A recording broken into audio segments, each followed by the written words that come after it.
Bago natin sabay-sabay itong basahin, tayo muna ay dumako sa Panginoon sa pananalangin. Ama naming Diyos, nagpapasalamat kami sa inyong biyaya na ngayong araw na ito. May pagkakataong kaming balikan ang kasaysayan ng iglesia, kung paano ka tumawag at kung paano sumunod ang iglesia sa pagsusugo ng misyonaryo. Panginoon, ang aming pong iglesia ay matagal na dito sa lugar na ito. Subalit, wala pa kami, Panginoong, naisusugo na misyonaryo dito sa aming bansa at maging sa ibang bansa. Panginoon, kami nagsusumamo ngayon sa pagsisimula ng pag-aaral namin ng Acts chapter 13 at sa mga susunod na kabanata kung saan matatalakay namin ang buhay ng iglesia na nagsugo at ang buhay ng mga misyonero na sinugo. Nawa, Panginoon, imumulat niyo ang aming mga mata upang aming makita ang mga katotohanan ito. Bubuksan niyo ang aming mga tenga, ang aming mga kaisipan upang maunawaan ito. Panginoon, kami nagsusumamo na kumilos ang banal na Espiritu sa kalagitnaan namin ngayong araw na ito. Ang lahat ng ito, dalangin po namin sa pangalan po ng iyong anak, ng aming Panginoong Yesus. Amen. At amen. Buksan po natin mga Biblia, mga kapatid, sa Acts chapter 13.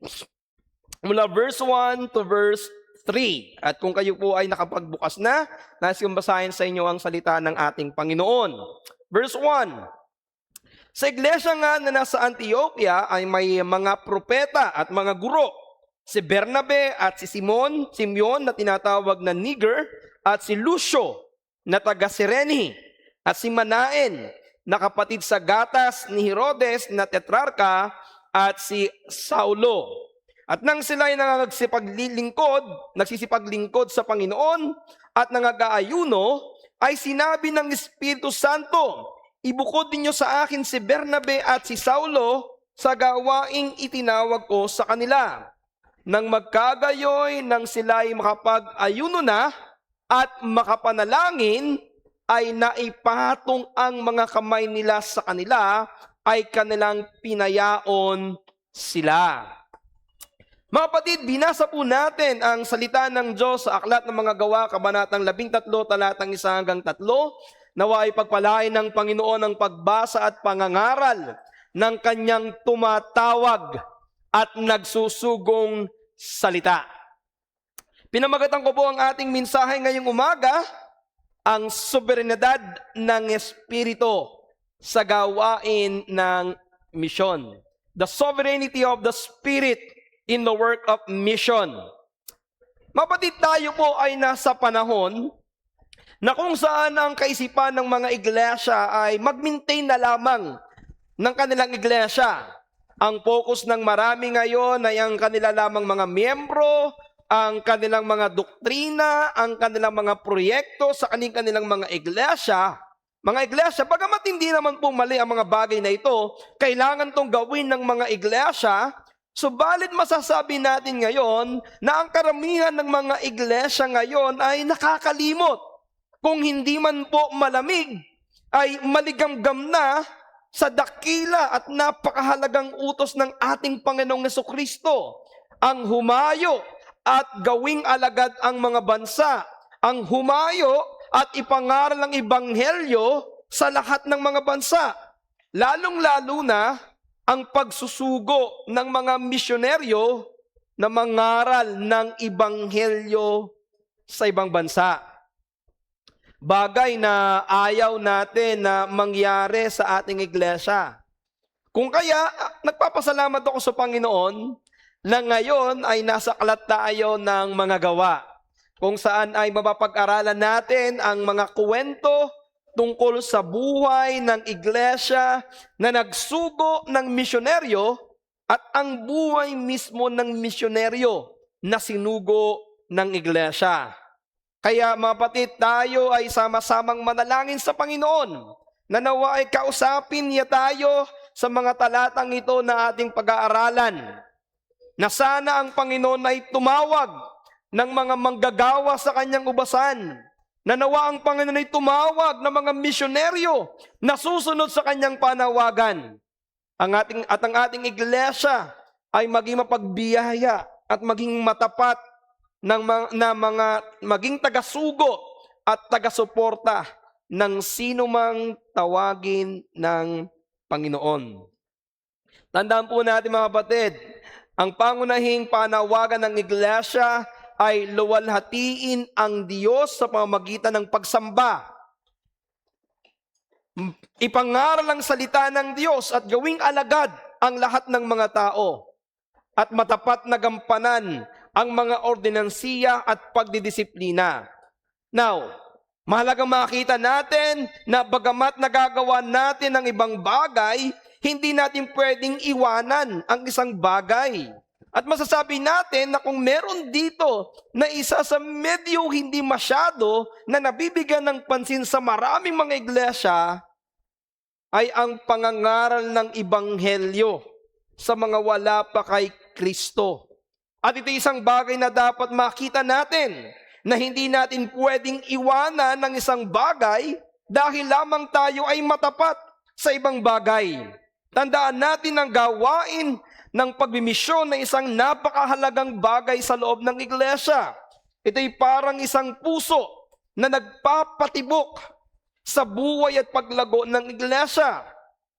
Kapag ang iglesia ay nawalan ng malasakit sa pagpapalaganap ng Ebanghelyo, unti-unting humihina ang kanyang sigla, ang kanyang pananampalataya at ang kanyang layunin. Tandaan natin, ang tunay na iglesia ay hindi lamang dapat nakatingin sa loob upang alagaan ang kanyang sariling mga miyembro. Ang iglesia ay dapat nakatingin din sa labas upang dalhin ang mabuting balita ni Kristo sa mga taong nawawala. Ito ang malinaw na dakilang utos sa atin ng Panginoong Kristo sa aklat ng Mateo chapter 28 verse 18 to 20. Ang misyon ay hindi lamang isang dagdag na programa ng iglesia. Hindi ito para lamang sa ilang mga mission-minded na miyembro ng iglesia. Bagkus ito ay pinakapuso ng layunin ng Diyos para sa kanyang iglesia. Ang iglesia ay tinatawag na ipangaral si Kristo, gawing alagad ang mga tao, magtatag ng mga lokal na iglesia, at ipahayag ang kaluwalhatian ng Diyos. Sabi ni John Piper, ang pangunahing layunin ng pag-iibanghelyo at misyon ay hindi lamang ang maabot ang mga nawawalang makasalanan, kundi ang luwalhati ng Diyos. Ang kaluwalhatian ng Diyos ang pinakamataas na layunin ng buong kasaysayan.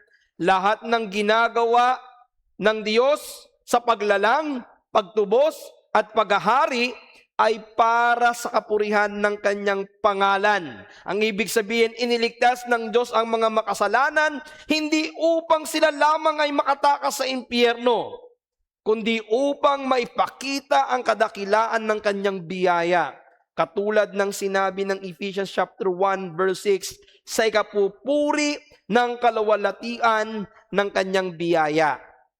Kaya ang tunay na God-centered, ang tunay na misyon ay God-centered at hindi man-centered. Hindi lamang ito tungkol sa pagpapabuti ng buhay ng tao o pagdaragdag ng mga miyembro sa iglesia. Ito ay tungkol sa pagdadala sa mga tao na sambahin, mahalin, at luwalhatiin ng Diyos sa pamamagitan ni Kristo. Kapag ang Ebanghelyo ay ipinangaral at ang mga makasalanan ay nagsisi at sumampalataya kay Kristo, ang biyaya ng Diyos ay nakahayag, ang pag-ibig ng Diyos ay nararamdaman, ang awa ng Diyos ay nararanasan, at ang kapangyarihan ng Diyos ay nasasaksihan, at ang pangalan ng Panginoon ay nabibigyan ng kaluwalhatian. Ito ang dahilan mga kapatid kung bakit ang gawain ng misyon ay napakahalaga. May mga tao pa sa mundong ito na hindi sumasamba sa tunay na Diyos. Kaya sinugo ng Diyos ang kanyang iglesia upang ipahayag si Kristo, upang mula sa lahat ng lahi, lahat ng wika, lahat ng bayan, sa lahat ng bansa, ay magkaroon ng mga taong sumasamba sa Kanya. Isa sa mga sikat o famous saying ni John Piper ito, mission exists because worship doesn't. Ang ibig sabihin, umiiral ang misyon dahil marami pang tao ang hindi sumasamba sa Diyos. Merong misyon sapagkat maraming tao ang walang tunay na pagsamba sa Diyos. Ngunit darating ang araw, matatapos ang misyon sapagkat ang lahat ng tinubos ng Panginoon ay sama-samang sasamba sa Kanya magpakailanman. Ngunit, tandaan natin, matatapos ang misyon, pero hindi ang pagsamba sa Diyos. Kaya ang sukdulang layunin ng pag-iibanghelyo at pag-misyon na ito, na ang Diyos ay makilala, sambahin, maluwalhati sa buong mundo sa pamamagitan ni Kristo. Kaya ngayong umaga, ito yung gusto kong makita natin. Hindi maaaring sabihin ng isang iglesia na mahal ko si Kristo, ngunit walang malasakit na ipangaral ang Ebanghelyo. Tandaan niyo ang sinabi ng salita ng Diyos. Ang Panginoon na nagsabi, pakanin mo ang aking tupa. At siya rin ang Panginoon nagsabi, humayo kayo at gawing alagad ang lahat ng mga bansa. Dito kukuhanan ng ating mensahe ngayong umaga. Ang iglesia ay dapat maging masunurin sa pagtawag ng banal na Espiritu sa pamagitan ng pagsusugo ng mga manggagawa o ng mga mangangaral o ng manggagawa na mga ngaral ng Ebanghelyo para sa kaluwalhatian ng Diyos. Ulitin ko po, ang iglesia ay dapat maging masunurin sa pagtawag ng banal na Espiritu sa pamamagitan ng pagsusugo ng manggagawa na mga ngaral ng Ebanghelyo para sa kaluwalhatian ng Diyos. Kailangan maging sensitibo ang iglesia kapag ang banal na Espiritu ay tumatawag ng mga mangangaral at mga misyonaryo. Now, pag-aralan natin yung chapter 30 ng Book of Acts. Una, kailangan nating makita ang context nito. Now, ang iglesia ng Antioch ay isang diverse church. Pag sinabi nating diverse church, ito ay binubuo ng iba't ibang lahi, ng iba't ibang background, at ng iba't ibang kalagayan sa buhay.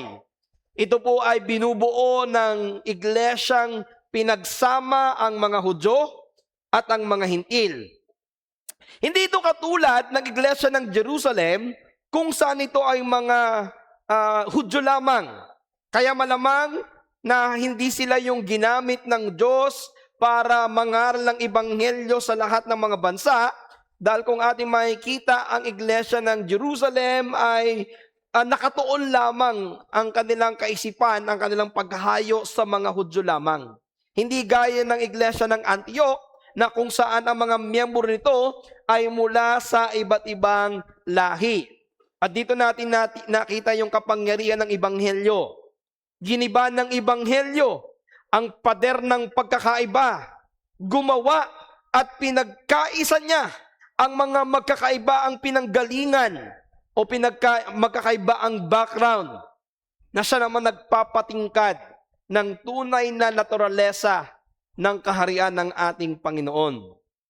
Ayon sa ating talata, makikita natin dito na may iba't ibang tinatawag na pinuno dito sa loob ng iglesyang ito. At itong loob ng iglesyang ito ay merong tinatawag na propeta at guro. Now, ang dalawang kaloob na ito ay pwedeng pagsamahin, pero pwede ring paghiwalayin.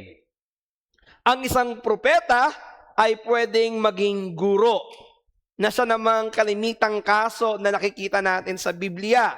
Ang mga propeta bilang mga foundational sa loob ng iglesia ay pwedeng maging mga guro. Subalit, hindi lahat ng guro ay nagiging propeta. Maaring sila ay mga guro lamang, pero wala silang kapangyarihan o wala silang kaloob ng pagiging propeta. Again, ano bang ibig sabihin ng propeta? Ang propeta ay isang taong ginamit ng Diyos o ginagamit ng Diyos upang ipahayag ang kanyang salita sa isang natatanging paraan. Sa panahon ng mga apostol, bago pa nakompleto ang Biblia, ang Diyos ay nagbibigay ng direksyon sa pamagitan ng mga propeta upang patibayin, balaan, at gabayan ng kanyang iglesia. Samantalang ang mga guro naman ay may mga tungkulin na magpaliwanag. Sila yung tagapagturo ng salita ng Diyos upang maunawaan at maisabuhay ng iglesia ang salita ng Diyos. Tandaan ninyo na ang mga guro ay walang tungkulin na magbigay ng bagong kapahayagan, kundi ang tungkulin nila ay matapat na ituro at ipangaral ang naipahayag ng salita ng Diyos. Pero again, ipapaalala ko sa inyo na ang opisina ng propeta at opisina ng apostol ay mga pundasyon ng iglesia at hindi nagpapatuloy bilang katumbas ng otoridad ng salita ng Diyos. Wala na tayong mga apostol, wala na tayong mga propeta, pero meron pa rin tayong mga guro sa loob ng iglesia. Now, dahil sa pagkakaroon ng iglesia ng Antioquia, ng ganitong mga kaloob, masasabi natin, this is a healthy church. Isa itong malusog na iglesia. Biruin nyo, meron silang mga propeta at mga guro at hindi lang isa, hindi lang dalawa, 5. Nagbigay tayo ng konting pagkakakilanlan dito sa 5 na ito. Una, si Barnabas or si Bernabe. Siya po yung isang mayamang taga-Cyprus.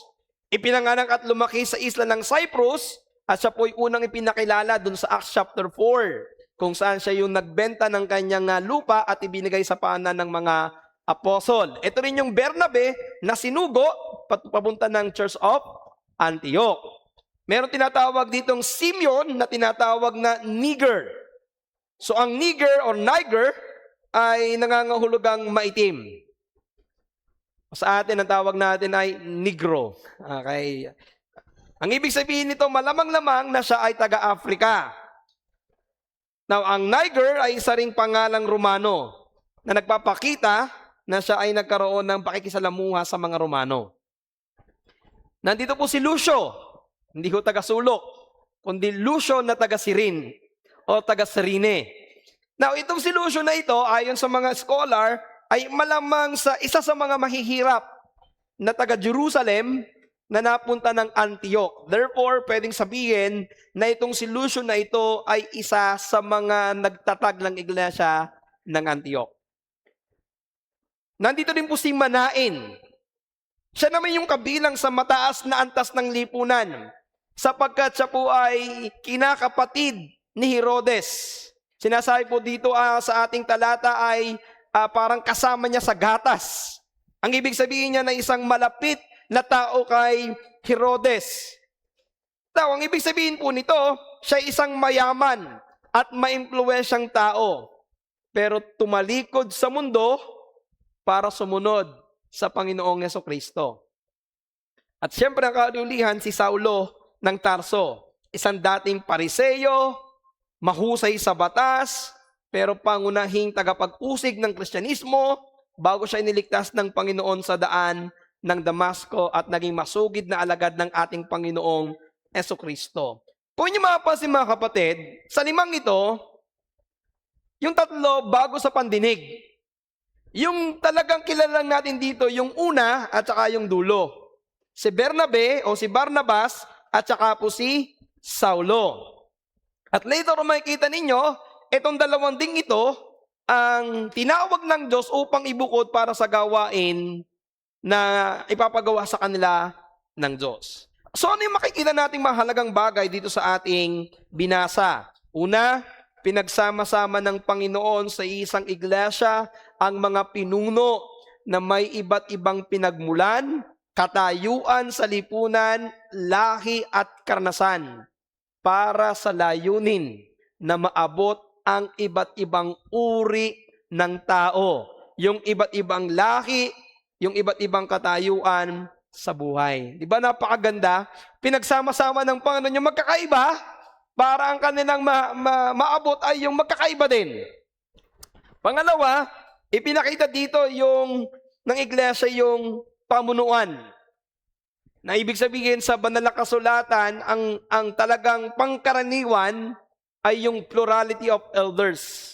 Yung pagkakaroon ng higit sa isang mga pastor na para sa maraming mga iglesia ngayon ay strange doctrine na. Naiisa yung pag maraming pastor parang kakaiba. Pero sa bagong tipan, ang pagkakaroon ng maraming pinuno ay pangkaraniwang setup. Pangatlo, lahat ng pinuno ng iglesia ay pinagkakalooban ng kaloob.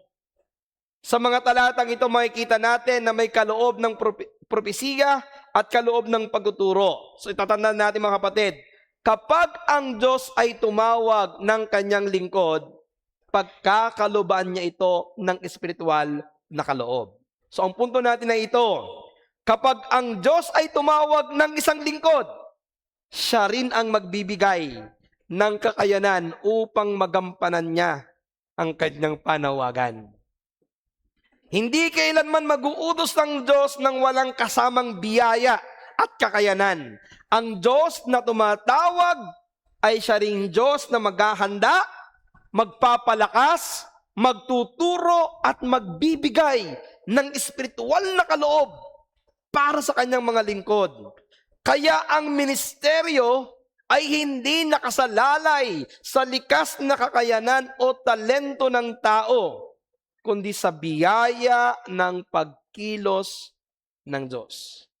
Kaya kapatid, kung merong tinatawag sa inyo ng Diyos para sa gawain ng pagmimisyon o sa gawain ng pangangaral ng Ebanghelyo, huwag kang matakot na sumunod sa Panginoon. Panghawakan mo ang kanyang pangako na ako ay isa sa iyong palagi hanggang sa katapusan ng mundo. At hindi kita iiwan at hindi kita pababayaan. Dalawang puntos po ang ating pag-usapan ngayong umaga. Una, tingnan natin yung soberenidad ng Espiritu sa pagtawag. At pangalawa, ang pagsunod ng iglesia sa pagsusugo. Itong dalawang katotohanan ito ang makikita natin sa mga talatang ating binasa. Una, ang soberenidad ng Espiritu sa pagtawag. Verse 2, at nang sila ay nagsisipaglingkod sa Panginoon at nangag-aayuno ay sinabi ng Espiritu Santo, ibukod ninyo sa akin si Bernabe at si Saulo sa gawaing itinawag ko sa kanila. Now, isang bagay ang makikita natin dito sa talatang ito na very clear. Ang idea ng misyon o ang kaisipan ng misyon ay nagsimula sa Diyos at hindi sa tao. Ang ideya ng misyon ay hindi galing sa kaisipan ng tao, ito'y mismong nanggaling sa isip ng Diyos. Now, ano daw po yung ginagawa ng iglesia nung magsalita ang Espiritu sa kanila? Napakahalagang makita natin ito. Ang iglesia ay naglilingkod. Ang ibig sabihin po na naglilingkod dito ay sumasamba at nagpupuri at nag-aayuno. Ito ay isang napakahalagang larawan ng buhay na iglesia. Ito ay larawan ng isang aktibong iglesia, ng iglesia ng Antioquia. Yung salitang ginamit po dito ay liturgeo. Nang ibig sabihin ay diwa ng paglilingkod, isang banal na ministeryo, isang pagsasagawa ng isang banal o sagradong tungkulin sa harapan ng Diyos. So yung kanilang ginagawang paglilingkod, ang ibig sabihin nito, nagtitipon sila para sa isang banal na gawain. Ipinapakita nito na bago sila naging missionary church, sila muna ay isang worshiping church. So ano yung napakahalagang punto, napakahalagang prinsipyo na gusto kong makita nyo ngayon dito mga kapatid? Ito, Ang tunay na misyon ay ipinapanganak mula sa tunay na pagsamba. Ang isang tunay na misyon ay nanggagaling sa isang iglesyang sumasamba sa Diyos. Hindi ito nagsimula sa human strategy, sa isang marketing program. Hindi ito nagsimula sa kaisipan ng isang tao. Nagsimula ito mismo sa Diyos. Nagsimula ito habang ang iglesia ay nakatuon sa Panginoon sa pagsamba, sa pananalangin at sa pag-aayuno. Now, sa kultura po ng mga Hudyo, ang pag-aayuno ay tanda po ng pagpapakumbaba. Ito ay panahon ng taimtim na pananalangin. Ito ay pagdepende sa Diyos at seryosong paghahanap ng kanyang kalooban. Ang pag-aayuno ay hindi lamang isang ritual o pagpapahirap ng katawan. Ito ay isang espiritual na disiplina kung saan isinasantabi mo ang mga pansamantalang pagkain upang higit na makatuon sa Diyos sa pananalangin. At again, probidensiya ng Diyos, ito ang aking Sunday School. So mamaya na ako magtuturo ng patungkol sa pag-aayuno. Now, in the context ng Acts chapter 13, malamang itong mga pinuno na ito, yung 5, kasamang iglesia, ay sama-samang nananalangin at nag-aayuno at humihingi ng direksyon sa Diyos para sa kanilang iglesia. Maaring ipinapanalangin nila paano natin nga harapin ang mga pag-uusig sa ating iglesia. Paano pa natin tuturuan ang ating mga miyembro? O paano pa natin maipapangaral ang ebanghelyo? At dahil nga ito isang spiritual na gawain, ang iglesyang ito ay naging seryoso. Sila ay nagdesisyon na sila ay magtipon-tipon, sumamba, manalangin, at mag-ayuno.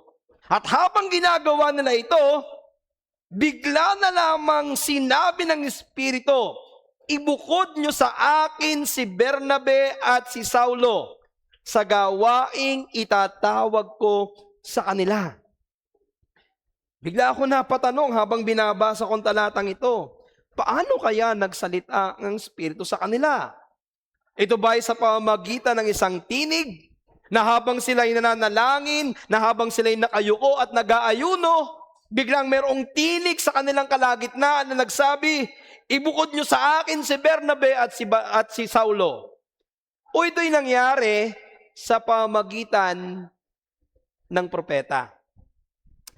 Actually, hindi naman dinitalye ni Lucas kung paano ito nangyari, pero maaari nating ipalagay na ito yung posibleng nangyari. Na ito ay nangyari sa pamamagitan ng mga propeta. Kung inyong matatandaan sa Acts chapter 11, kung saan sa pamamagitan ng mga propeta na galing sa Jerusalem, na pinangalanan ni Lucas ang isa sa kanila na si Agabo, siya yung nagsabi na magkakaroon ng taggutom. Kaya nakapaghanda ang iglesia ng Antioch at ganon din sila ay nagtipon ng mga tulong para maipadala niya sa iglesia ng Jerusalem. Kaya hindi po malayo na ganito rin ang nangyari. Na habang sila'y nagtitipon at nananalangin at nag-aayuno, kinausap ng Diyos ang mga propeta na hindi na binanggit ni Lucas kung sino at sinabi niya na ganito ang sabi ng salita ng Panginoon na ibukod si Bernabe at si Saulo para sa gawain para sa Panginoon. At dahil iisa ang kalooban ng iglesia, lahat sila ay sumang-ayon na ito ay salita ng Diyos. Ang sabi ng Espiritu sa kanila, ibukod nila si Bernabe at sa Saulo para sa gawaing itinawag sa kanila.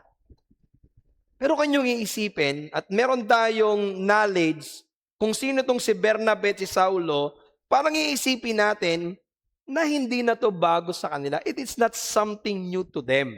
Why? Una, tandaan nyo si Bernabe, tumugon na siya sa panawagan ng Diyos na iwanan yung iglesia ng Jerusalem para pumunta sa iglesia ng Antioch. Diba ganito nangyari sa Acts chapter 11? Nagkaroon po ng mga mananampalataya sa Antioch, kailangan ng mamumuno at magtuturo. isinugo ng iglesia ng Jerusalem si Bernabe papunta ng Antioch. Nung maligtas po si Saulo at mamulat ang kanyang mga mata mula sa pagkabulag, kinausap ng Panginoon si Ananias. At sinabi ng Panginoon kay Ananias, ito ang sabihin mo kay Saulo. Sa Acts chapter 9 verse 15, siya'y isang sisidlang hirang sa akin upang dalhin ang aking pangalan sa harapan ng mga hintil at ng mga hari at ng mga anak ni Israel. Ibig sabihin, alam ni Saulo na isang araw gagamitin siya ng Panginoon para mangaral ng ebanghelyo sa mga hintil. Therefore, hindi na bago sa kanila yung panawagan ng pagiging misyonaryo. Pero ang tanong natin ay ito, anong pagkakaiba nito sa panawagan sa kanila sa Acts chapter 13 verse 2? Ito yung sagot. Sa simula, si Bernabe at si Saulo nakaranas ng personal na pagtawag ng Diyos para maging misyonaryo, para maging mga mangangaral ng salita ng Diyos. Samantalang in Acts chapter 13, habang sila ay nagmiministeryo, tinawag sila ng Espiritu ng Diyos para sa isang espesipikong gawain sa harapan ng iglesia. At dito ipinakita ng Biblia ang tamang paraan ng pagsusugo ng misyonaryo. This is the right way sa pagsisend out ng missionary. Una, kailangan ng misyonaryo ay may panloob at personal na panawagan ng Panginoon para maglingkod. Meron siyang personal calling na mula sa Diyos.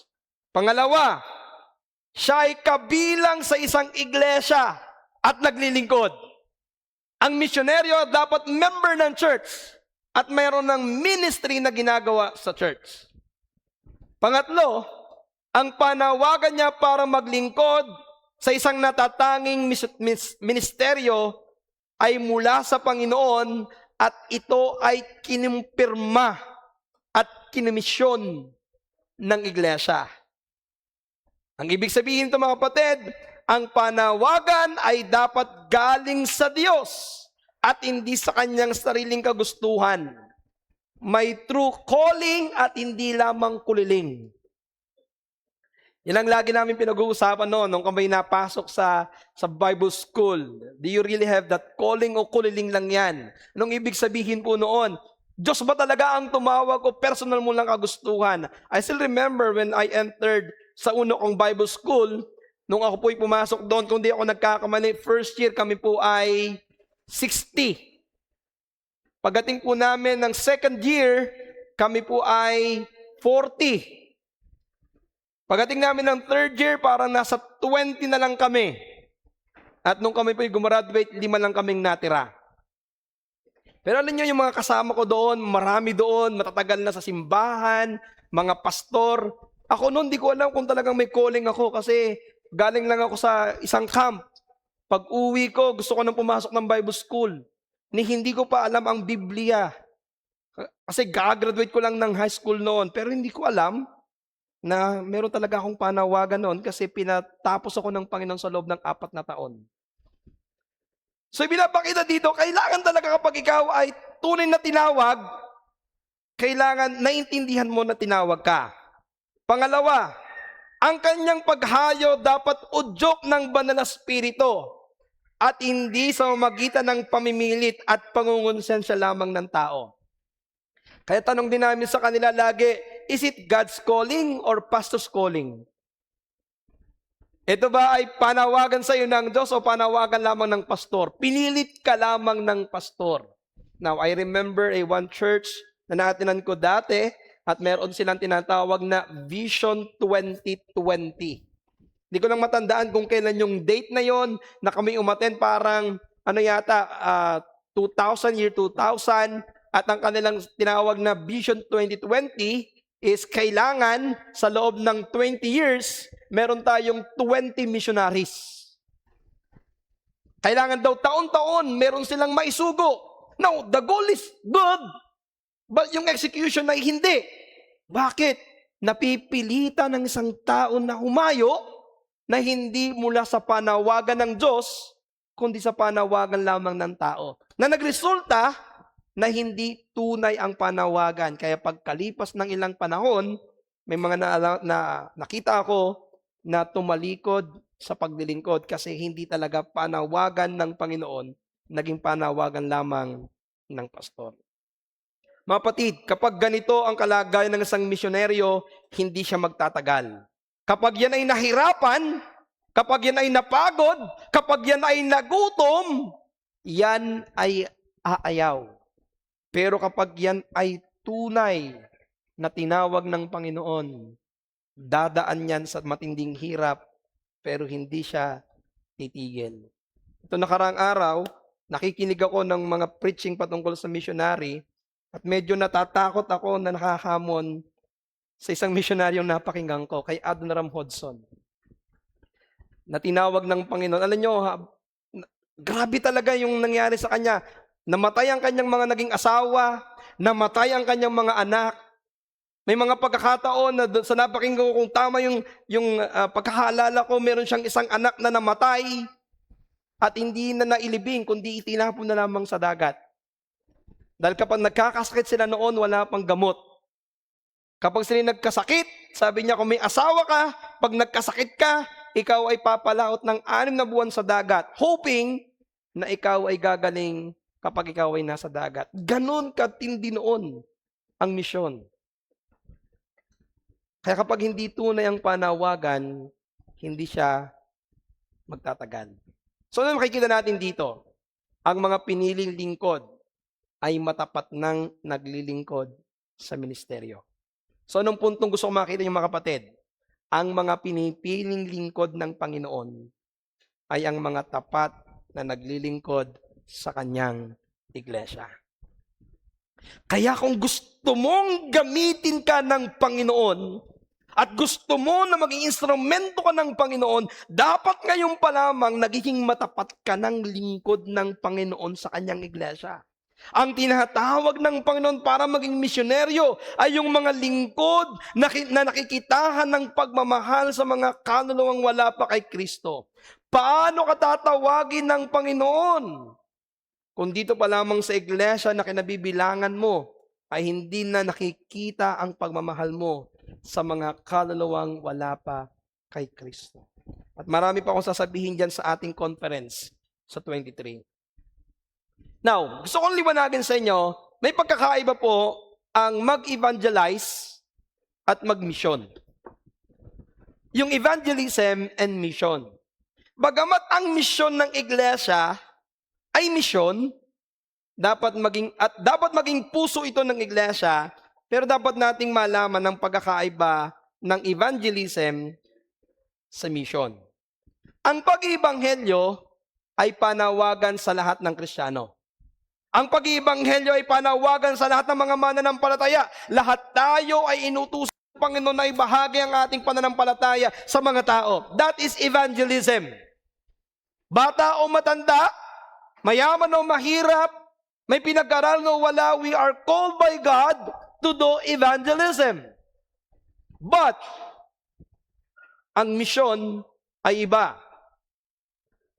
Ang pag-misyon, ito ay isang tao na tinawag ng Diyos at sinugo ng iglesia para mag-ibanghelyo sa ibang lugar o sa ibang bansa, kasama ang kaloob ng pagtuturo upang makapagsimula ng isang lokal na iglesia para sa kaluwalhatian ng Diyos.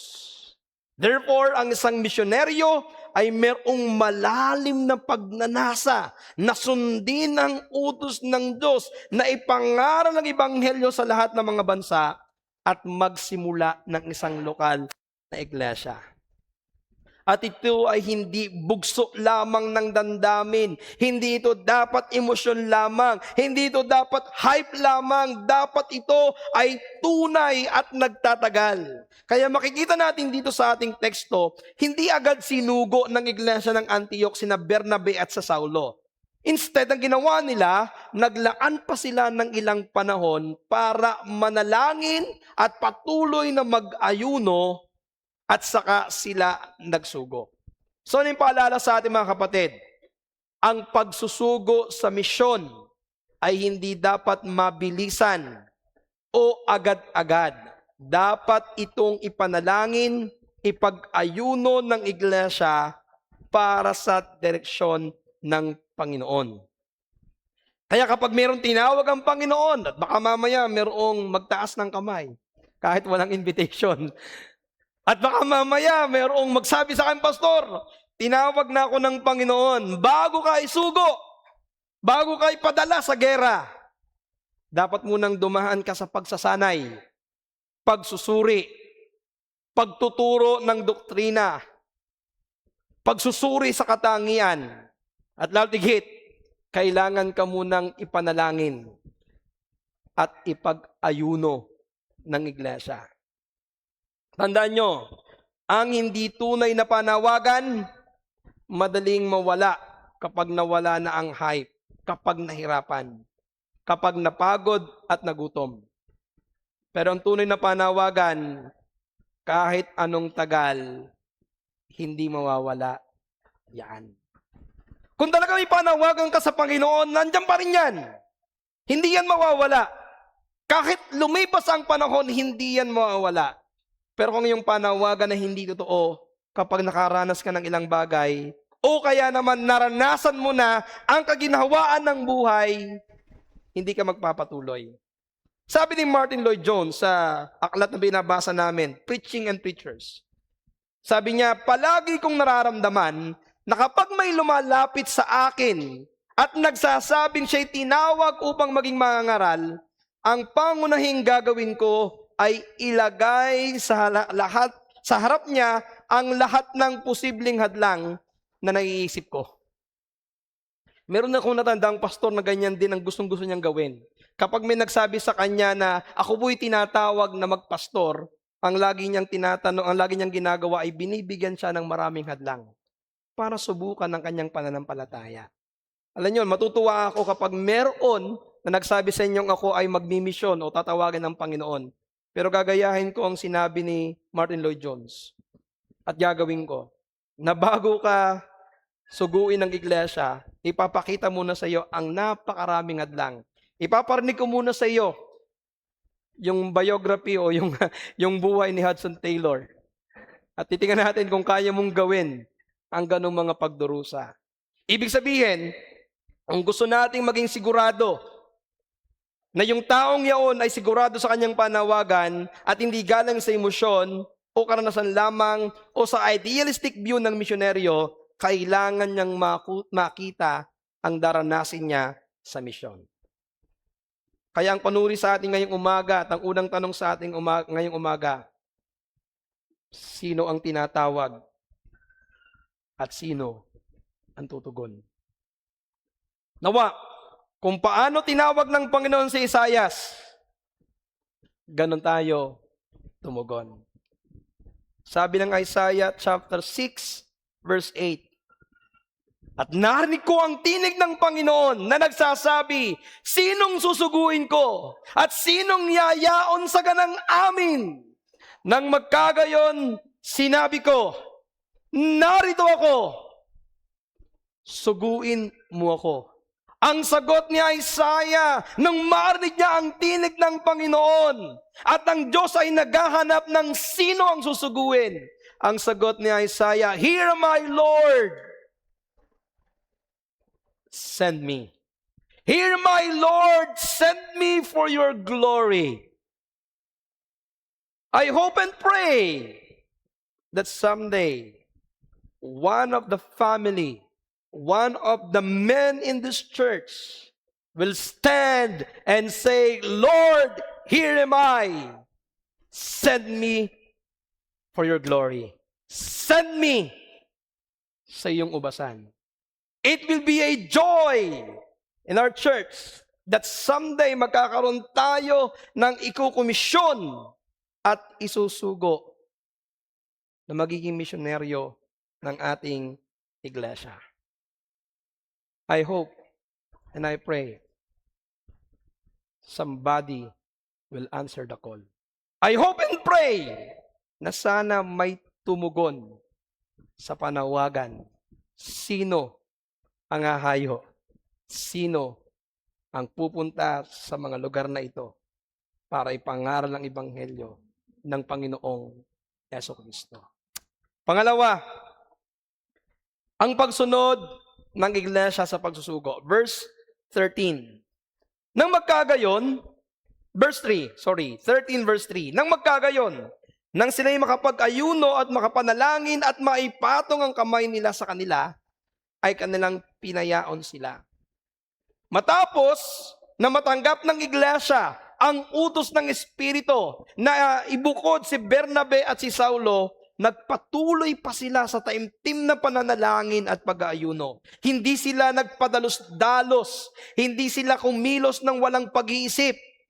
Ang bagong panawagan na ito ay napakahalaga at napakabigat. Kaya hinanap nila ang mukha ng Diyos sa pamamagitan ng taimtim na pananalangin at pag-aayuno upang maranasan nila ang kanyang presensya, upang makita nila ng maliwanag ang kalooban ng Diyos para sa mga taong tinawag ng Diyos na maglingkod.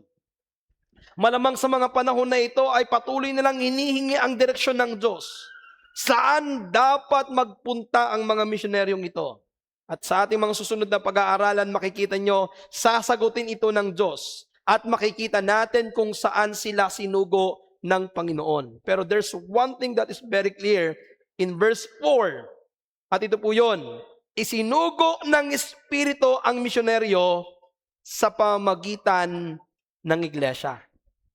Sabi ng verse 4, sila nga palibhasa ay sinugo ng Espiritu, si Bernabe at saka si Saulo, ay nagsilusong sa Seleucia at buhat dooy nangaglayag hanggang sa Chipre. Ito na, nagsimula na ang kanilang missionary journey.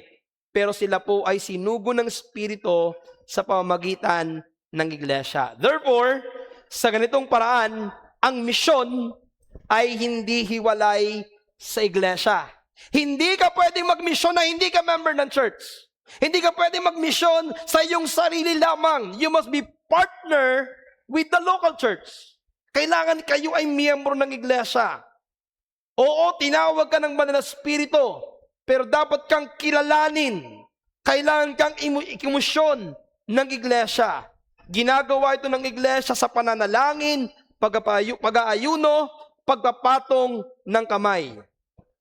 So matapos na yung panahon ng pananalangin at pag-aayuno, sa kanila sila permal na isinugo sa pamamagitan ng pagpapatong ng kamay bilang simbolo ng pagbibigay sa kanila ng pagsang-ayon na sila'y humayo sa pangalan ng iglesia ng Antioch na nagsugo sa kanila. Now, hindi na natin nabasa kung paano sinuporta ng iglesia ng Antioch sina Bernabe at si Saulo, pero isang bagay ang sigurado. Ang iglesia ng Antioch ang unang-unang nagsuporta sa kanila. Kaya ang punto, ang iglesyang nagsugo ang unang taga-suporta sa panalangin at pinansyal ng kanyang misyonaryo. Kaya habang inaaral ko ito, nag-chat ako sa mga leaders natin. At sabi ko sa mga leaders natin, mga leaders, pwede ba na kumuha tayo ng budget mula sa ating general fund para idagdag sa ating mission fund? Kasi actually po nangyari ngayon, ang ating pong mission fund ay galing mismo sa mga members natin. But I want our church to be more involved in the mission. Eh sabi ko, maglagay tayo ng another fund for the missionary. Eh pastor, wala pa tayong missionary. We are preparing. Naghahanda na tayo. Isang araw, meron tayong isusugo. Kaya ngayon pa lamang mag-iipon na tayo para pag merong sinugo, meron tayong ipangsusugo. Meron kaming budget, kapatid, pumunta ka na sa Africa. Susuportahan ka namin. Kapatid, pumunta ka na sa Iran. Susuportahan ka namin. We are now preparing for the battle na gagawin ng sino mang tawagin ng Panginoon. So I encourage you mga kapatid, involve yourself into mission na napakahalaga ng pagsuporta sa gawain ng misyon. Nakikita nyo dito, hindi na inalam ni Saulo at ni Bernabe kung magkano ang suporta nila bago sila humayo.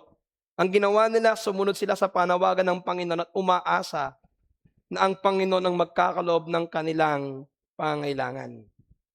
Alam nyo, ito yung nakakalungkot sa maraming mga misyonaryo ngayon. Kumpara ng mga sinaunang misyonaryo, maraming mga misyonaryo ngayon ang hindi hahayo kapag hindi 100% ang kanilang support. Kapag alam nilang magdurusa sila sa field, they will not go. But that is not the true heart of a missionary. Ang isang tunay na misyonaryo, kahit hindi sapat ang iyong tinatanggap, maniniwala ka that God will provide. Kaya nga po ang pagsugo sa misyon at pagtawag sa isang misyonary ay sa pamagitan ng pananampalataya. You will go by faith. Sapagkat sa pagpunta mo doon mas lalago ang iyong pananampalataya sa Diyos. Now, ito yung ating pagbulayan. Ano po kaya ang naging pakiramdam ng iglesia ng Antioch matapos nilang malaman na tinatawag ng Diyos yung kanilang dalawang pangunahing leader sa loob ng church?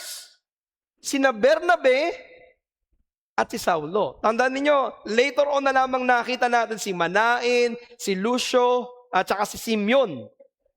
Ang unang mga leader dito ay si Bernabe, na ipinadala ng Church of Jerusalem. Ang pangalawa ay si Saulo, na hinanap ni Bernabe na nandun sa Tarsus. Therefore, sila yung unang dalawang leader ng iglesia. At sabi sa Acts chapter 11, sa loob ng isang taon, tinuruan nila itong iglesyang ito at lumago, tumibay. Ibig sabihin, yung gift nila ng teaching ay nandoon para mapalago ang iglesyang ito.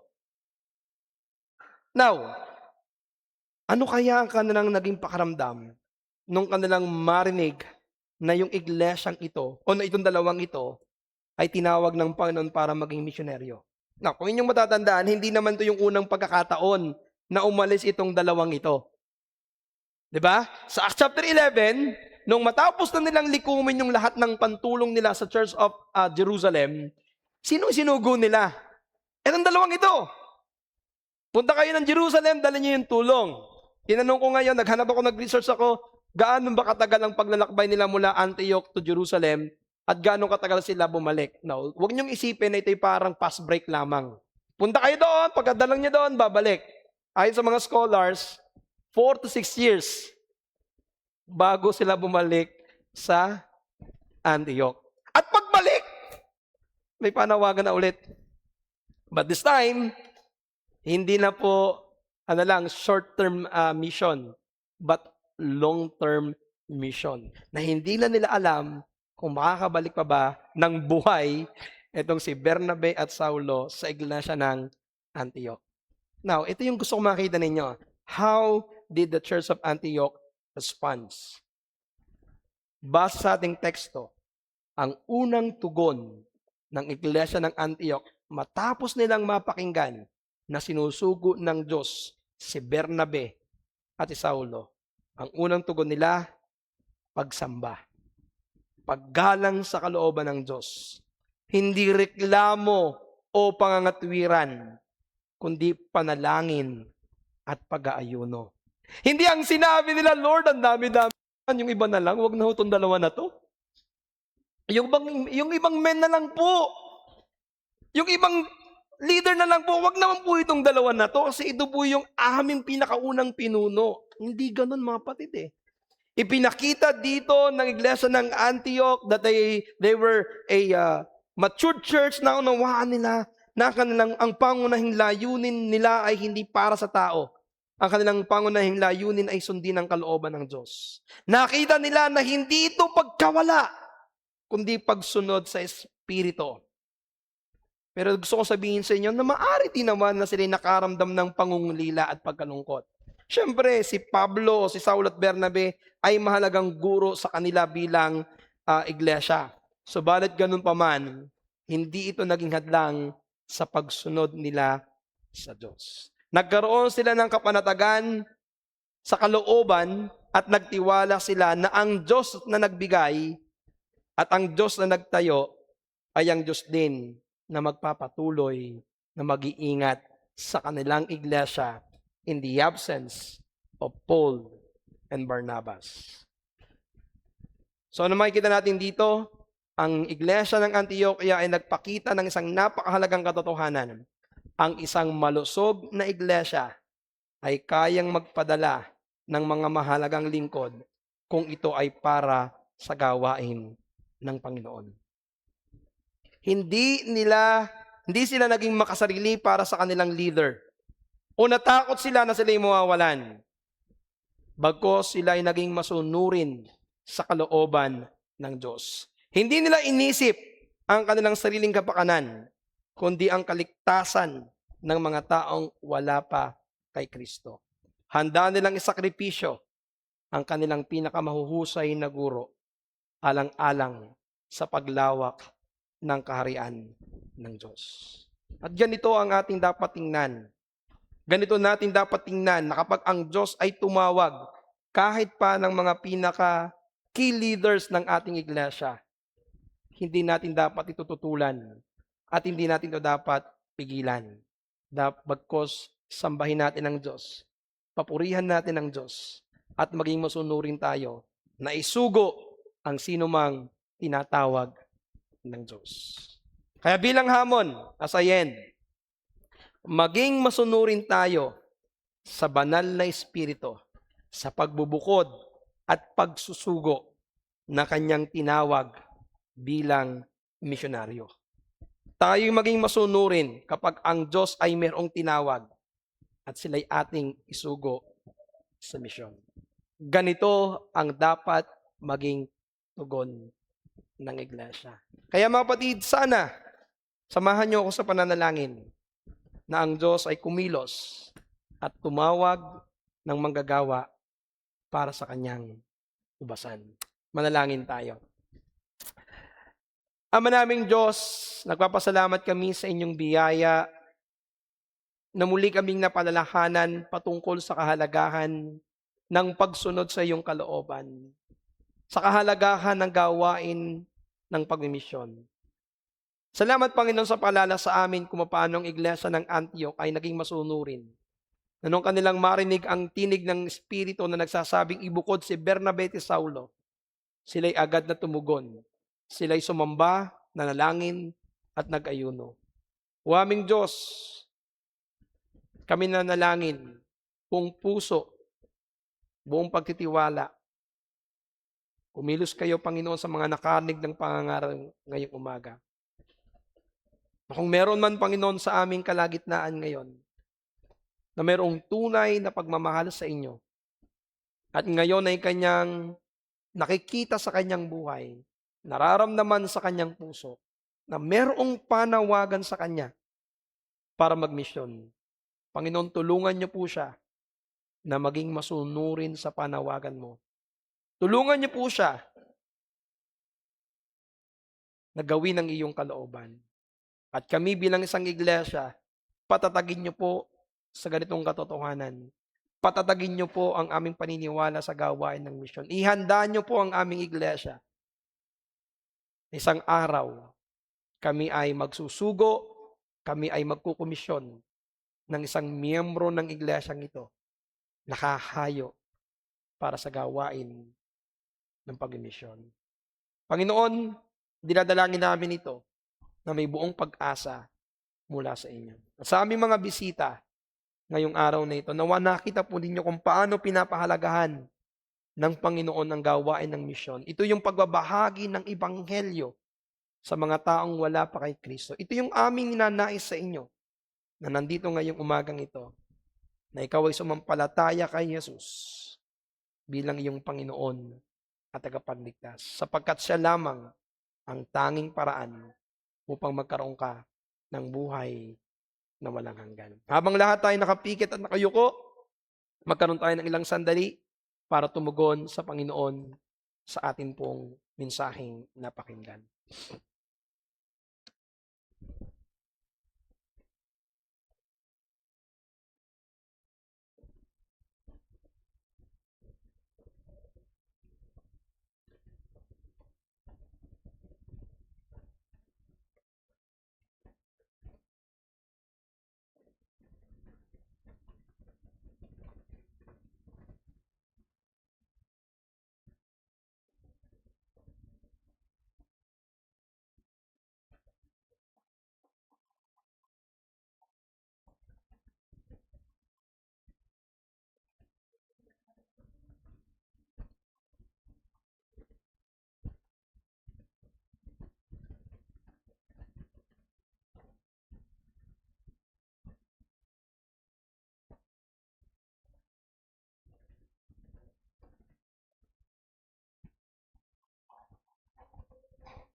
Tayo po'y manalangin. O aming Diyos, kami ay nagsusumamo po sa inyo bilang isang iglesia na nagsisikap na maging matapat at masunurin sa iyong mga salita. Ngayong araw na ito ay merong isang malaking panawagan. Marami pang kailangan para sa iyong ubasan. Truly, na nandyan po ang marami nang aanihin. Subalit kulang ang manggagawa. Nawa tumawag kayo, Panginoon, mula sa aming iglesia ng mga taong tutugon sa panawagan ng pagmimisyon. Panginoon, tulungan niyo po ng aming iglesyang ito ay makatupad sa iyong naisin na magsugo ng mga manggagawa para sa iyong ubusan. Tulungan niyo po na may handa ang aming mga sarili para sa araw na darating na kami ay magsusugo, magsusuporta ng isang manggagawa na hahayo para sundin ang iyong utos. O aming Diyos, ito'y aming idinadalangin sa inyo. Ito'y aming hinihingi sa inyo ng may buong pagpapasalamat at buong pagtitiwala. Sa pangalan po ng iyong anak, ng aming Panginoong Yesus. Amen. At amen. Tayo po tayong lahat, mga kapatid, tayo po'y umawit.